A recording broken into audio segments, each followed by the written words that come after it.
graveyard on the property with graves, where the newest grave was like 1930s. It's like an old, old place.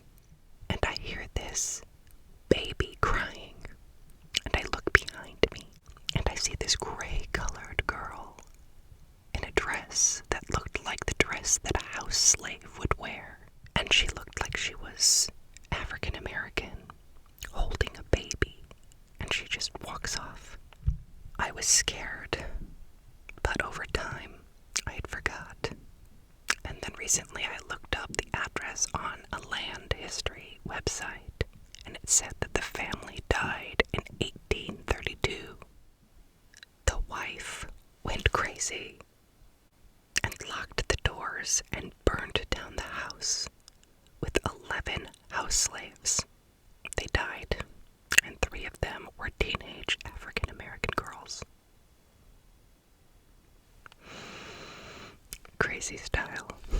Well, that's upsetting, isn't it? What a horrible, horrible way to die. Very sad. And it sounds like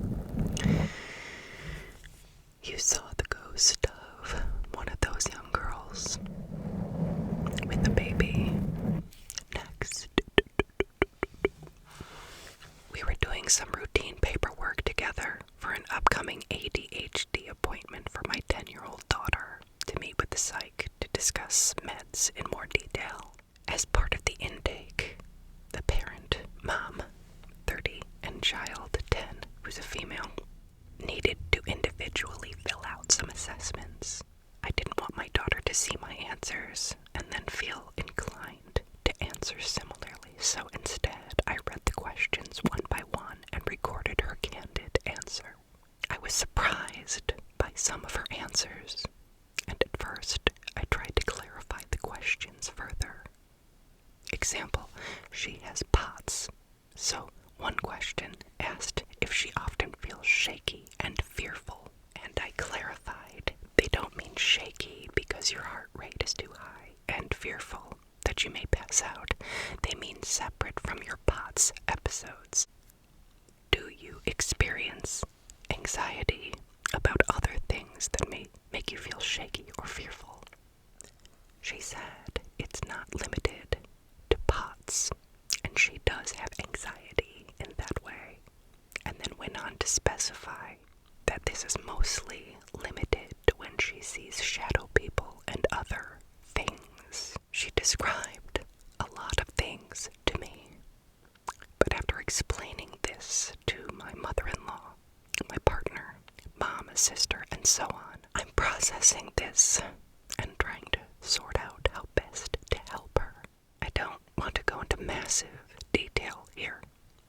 In short, she described a shadow person matching the exact description of the one I saw for the first time last week. A woman who appeared in her room once and who she now sees often, but only in the form of a wide-eyed, grinning, decapitated, wet-haired head, often high on shelves or spaces such as the top of our refrigerator. The thing is, if she's doing this for attention, she's not very good at it because it took a literal psych screening to get her to tell me about this. Also, the shadow person is extremely specific, which sounds silly. But the height, the type of hat, etc. She literally drew what I saw with my own eyes last week, and I never even told her that I saw this. I'm not sure if I can edit this post later to include images, but if so, I will. The pics are at her desk in her room right now, and she's asleep, but the drawings are eerie, for sure. Additionally, 3 years ago, my husband, a 26-year-old male, died. My middle child, then 5-year-old female, had the same dream at the same time, but from different perspectives, where a python sized her up, though it was planning to eat her. And then right as it unhinged its jaw to strike, I grabbed its throat and threw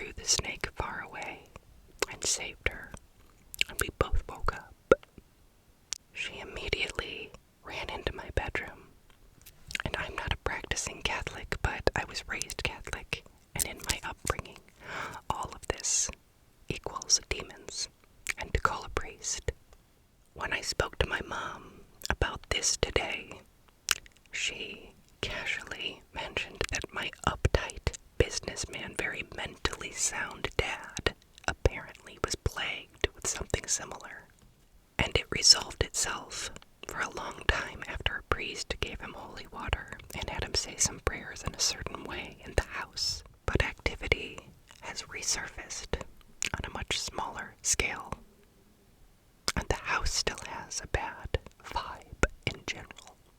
All of this makes me feel like a crazy person. I think my daughter would agree, because I saw her drawings of the shadow person, and I did tell her that I'd seen one before, and she replied, "Thumbs up, cool. At least I probably don't need to go to a mental hospital." But on that note, what the hell do I do with this information? Apparently, this started a year ago and has been gradually escalating, but it's causing her to become socially disinterested and apparently a bit depressed and anxious.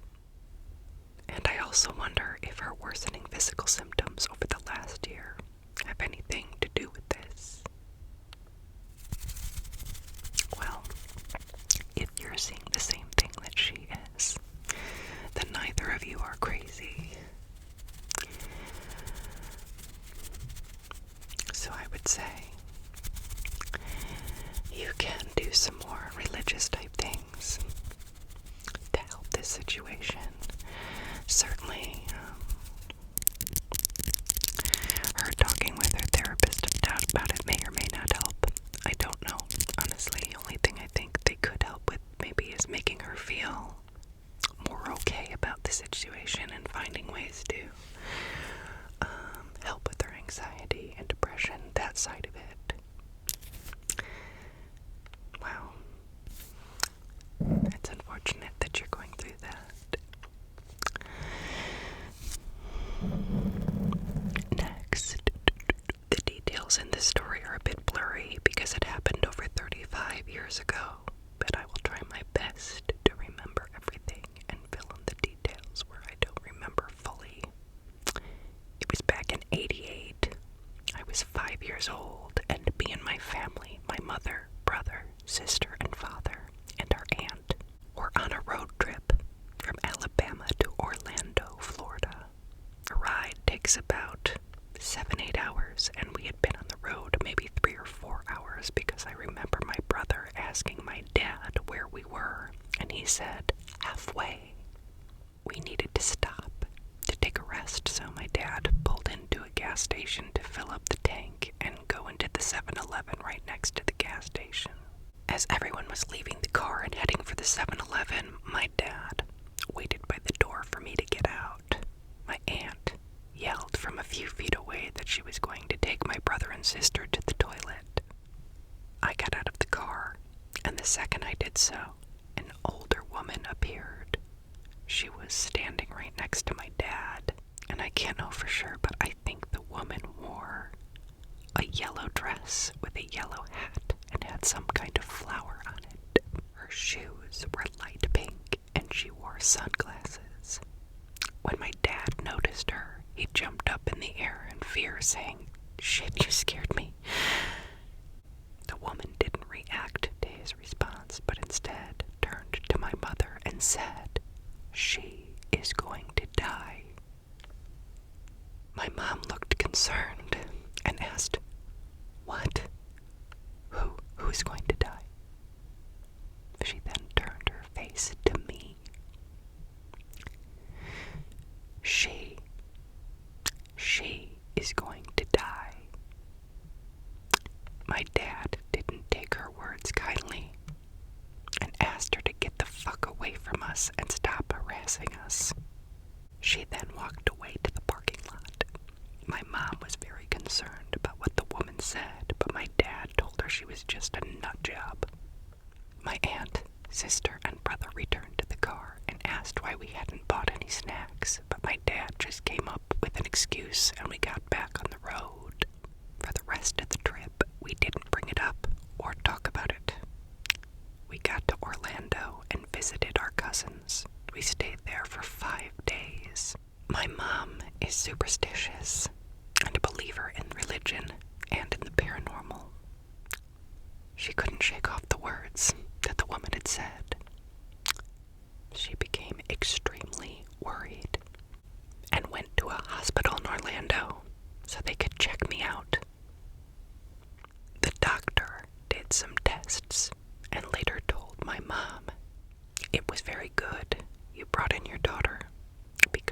found 2 blood clots in her left leg. I didn't need surgery. Instead, the doctors gave me medicine called blood thinners, and it removed both of them. After a week staying in the hospital, I was checked out and got to go home. On the way home, my parents stopped at the exact same gas station and asked the manager if they had security cameras around the property. They said yes, and my parents begged to watch the footage. After a while of requesting to see the footage, they did allow it. My mom gets a crease in her forehead and a funny look in her eye when she tells me this next part. The manager rewound the security footage back to the exact date and time we visited the gas station. In the security footage, it showed my parents' car rolling in and parking right in front of the camera. My brother and sister rushing out of the car, and my aunt heading for the bathroom. You can see me, my mom, and my dad, but no woman. The woman wasn't in the footage. You can see my parents talking to nothingness. It looked like they were talking to air. Like there was no woman there. My mother is sure they saw the lady. And both my parents know that it couldn't have been a hallucination because both of them saw her. My mom is convinced that it was an angel, or something not from this world trying to save me.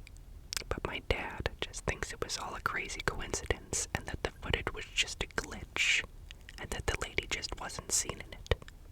But it has to be an extremely fucking rare coincidence that a lady said that I was going to die and then I actually was going to die and she wasn't seen on the security camera.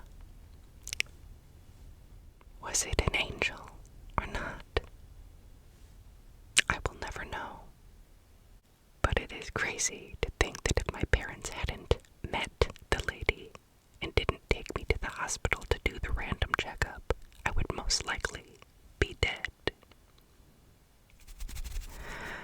Wow. That's incredible, actually. I think it has to be an angel, honestly. Some sort of guardian angel. That's crazy. I'm glad you're okay. I'm glad you met her. Moving on. This one's a short one. In a hotel in the rural part of China, my friend and I went to our room after a late dinner. When we were in our room, the receptionist called us and said, "Sorry, only 2 persons allowed in the room. You have to pay more if there's 3 people." We told the receptionist that there were only 2 of us. We don't have 3. But the receptionist insisted again that on the corridor camera, she saw 3 people enter our room. I told her to come up and check if she doesn't believe me. She suddenly went quiet and said she was mistaken and apologized. The next morning, my roommate told me that we should check out ASAP. The whole night, he kept dreaming of a lady sitting on the chair at his bed, staring at him. After we left the hotel, he told me that he felt and heard something behind us following us back to the hotel. But every time he turned around, no one was there. Spooky, spooky, spooky.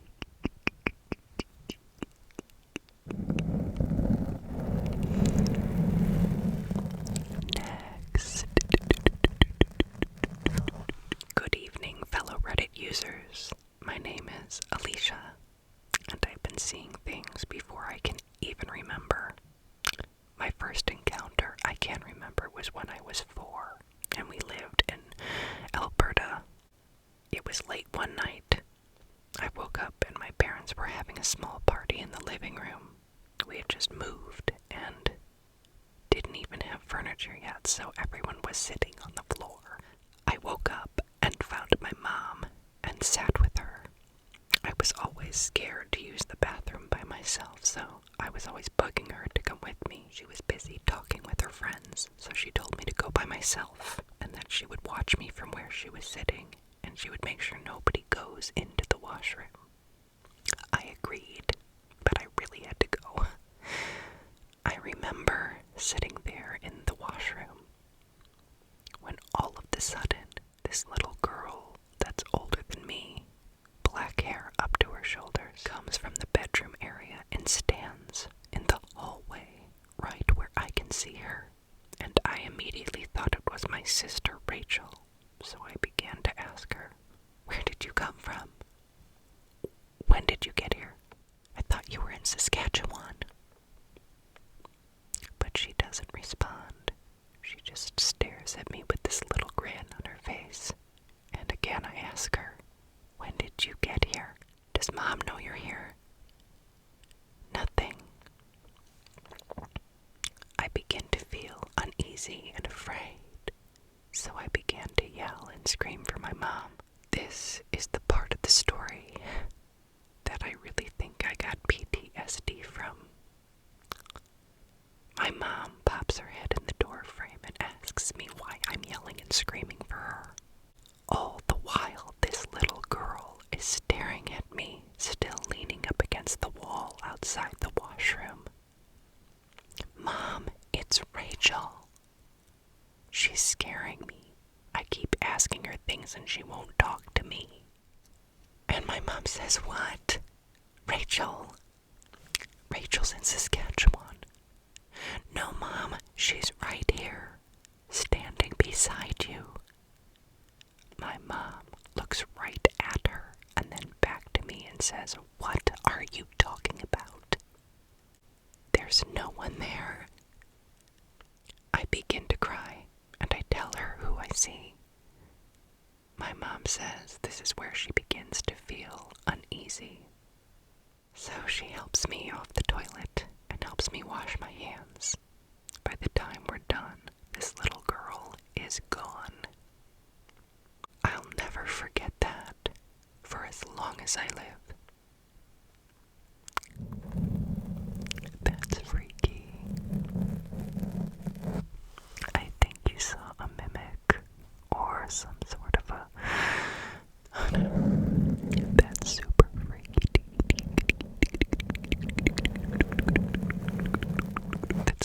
That's like a paranormal ghost mimic. Doppelganger type situation. That's freaky. I don't even know what I'd do if that happened. Probably just explode into tears like you did. I can't with that.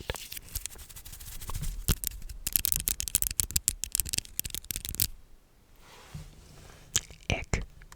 This was just a couple years ago. Me and my two kids, aged 15 and 13 at the time, were watching this documentary on the paranormal. Something along those lines. Anyway, when it was over, my daughter says to me, "Mom, how come we don't pray anymore before bed?" I had thought about it for a quick sec and realized I hadn't prayed in a few months. So I told them to get ready for bed. They had school the next day and that we would pray. Okay, so when we pray in my house, it's always me saying the prayer, and I stop for the kids to repeat after me. So, Heavenly Father, I thank you for this day. I pause. The kids repeat after me. As we were praying, though, we heard this low, deep growl. It came from the living room. My daughter was coming back into the room from getting a drink of water, and she told me she heard it right behind her. It was so loud, it echoed off the walls, so I knew exactly what I heard. My daughter comes running into the room, and her and my son both look at me with tears in their eyes, asking if I had just heard what they heard. I knew that whatever it was that growled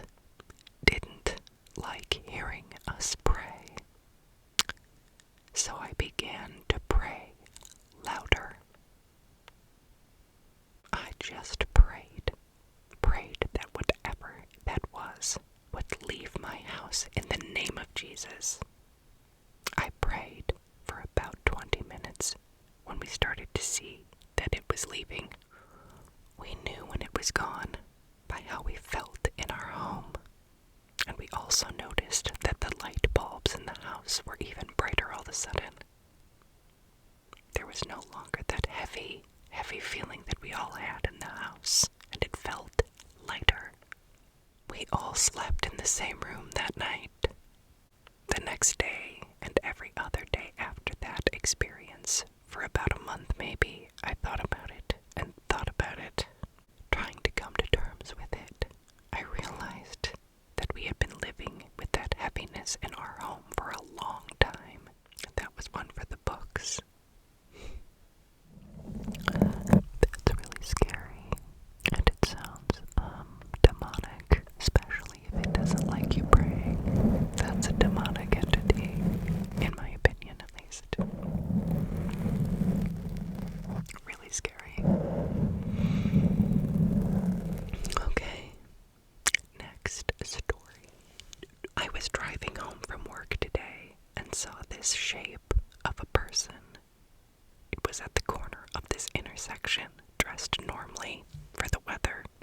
It was not walking, but it was shifting about a foot to either side of where you could see its body. It vibrated in such a way that startled me for a second. I then focused more closely at it, and I could not discern any facial features at all. It was like looking at static on a television screen.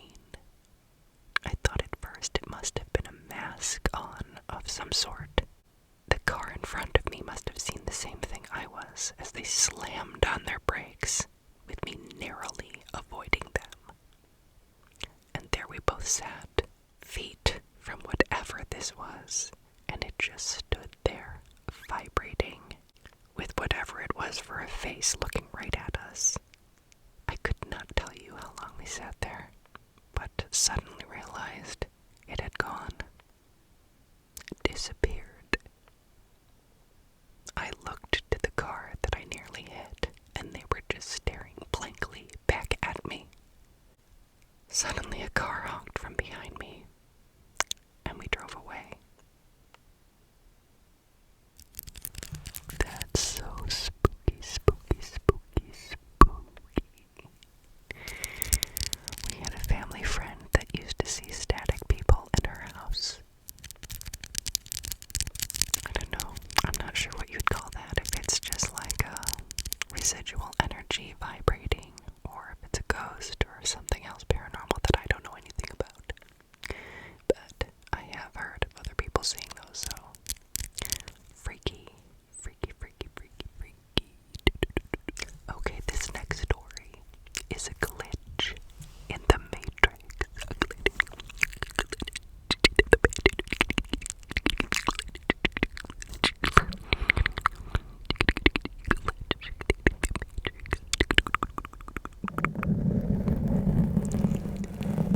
I was around 15, 16 years old. My friends and I had this place that we nicknamed The Spot. It was a huge sand dune on the inlet that overlooked the skyline of our beach town and ocean. It had an incredible view. The closest beach access parking was over an hour's walk away. It's also illegal to be on the sand dunes due to the conservation movements in the state. We were dumb teenagers and have since learned from our actions, but we knew to respect the land enough not to litter or to kick sand or anything. We just sit and appreciate it. One night, my best friend and I were making our trek to the spot, smoking along the way. At one point in the walk, I looked over to my right to the inland side and took notice of 3 condos standing solo in the landscape. No other developments. Quite a rare sight to see in Florida, especially our touristy town. I looked the other way to the ocean side and I saw a heron wading in the water on one leg and an airplane gliding in the distance behind him. I took a deep breath of salty air few minutes go by, 5, 10 maximum, and I notice we're approaching the 3 condos again. I look over to the water, and I see a heron on one leg, and a plane passing behind. Okay. Weird. Few more minutes pass, and then, again.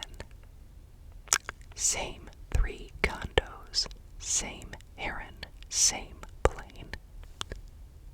I thought I was going crazy. Until my best friend broke the silence and says, "Dude, I swear we've passed by that bird 3 times now."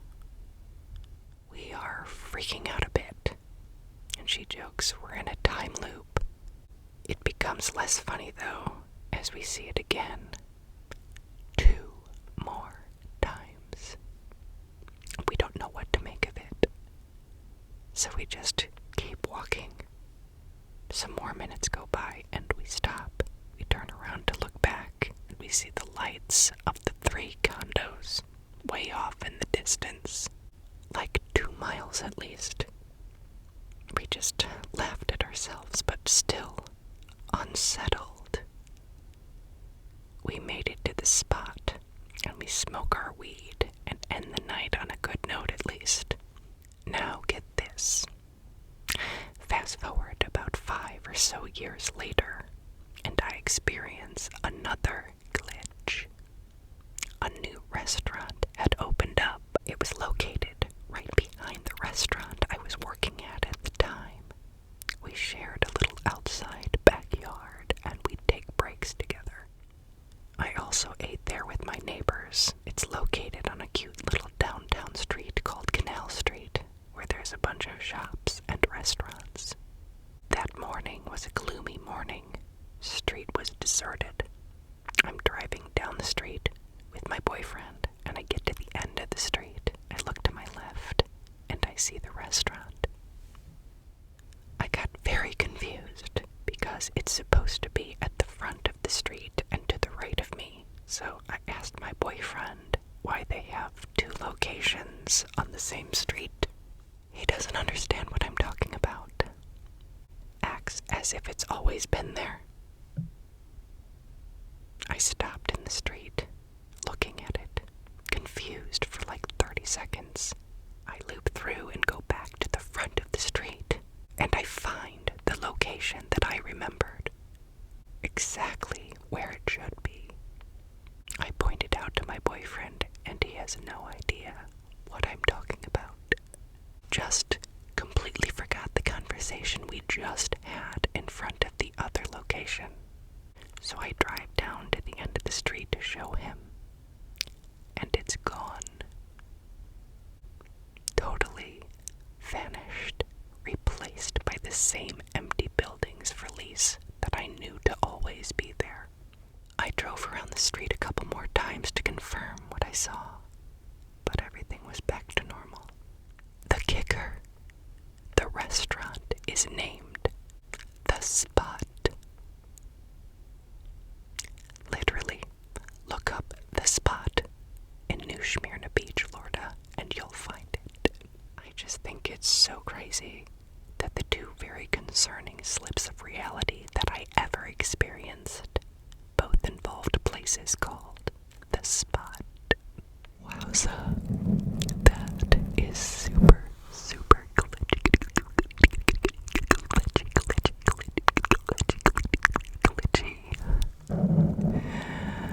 That's just crazy town right there. Let's do one more. My boyfriend, 23-year-old male if that matters, was a twin. Sadly, his brother passed away early in the womb. Their mother has always talked to his ghost for the past 23 years. Recently, I lived with my boyfriend and his mother for about a month. The whole time I was there, I felt something watching me constantly. I kept getting random bruises and scratches, only very small ones, and often felt like I couldn't breathe properly, like something was pressing on my chest. I I also kept getting visions of these nightmarish pictures, which would last just a second and then change to something else just as bad. The lights would flicker madly, doors would randomly shut, and things would get moved without explanation. My boyfriend also saw a few times a white, ghostly figure in or near the house. We managed to communicate with my boyfriend's brother, as well as a long-distance friend who passed away a few years ago in a biking accident, and some other members of their family. After that, I was left alone for the most part. They still sometimes moved things to show that they were with us, but around 2 weeks ago, my boyfriend and I moved out to live with my parents. His mother did not like that at all, and neither did his brother.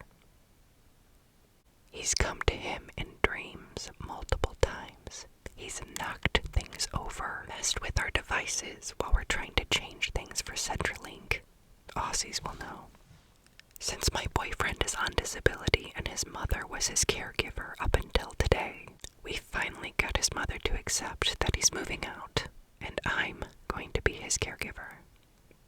About 5-10 minutes after we got off the phone from her, things in my bedroom started flying around like they were being pushed or thrown by something.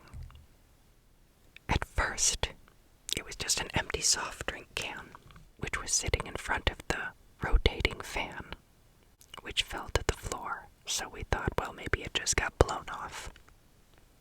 Then, a deodorant can, half full, which was next to the can, got knocked over. Okay, maybe that's your brother, I said. Then, a full soft drink can, which was on the shelf above my boyfriend's head, got knocked down onto him. Yep, that's not the wind. That's my boyfriend's twin who died in the womb, who's hanging around my boyfriend and his mom. He got angry at us and he threw that soft drink at my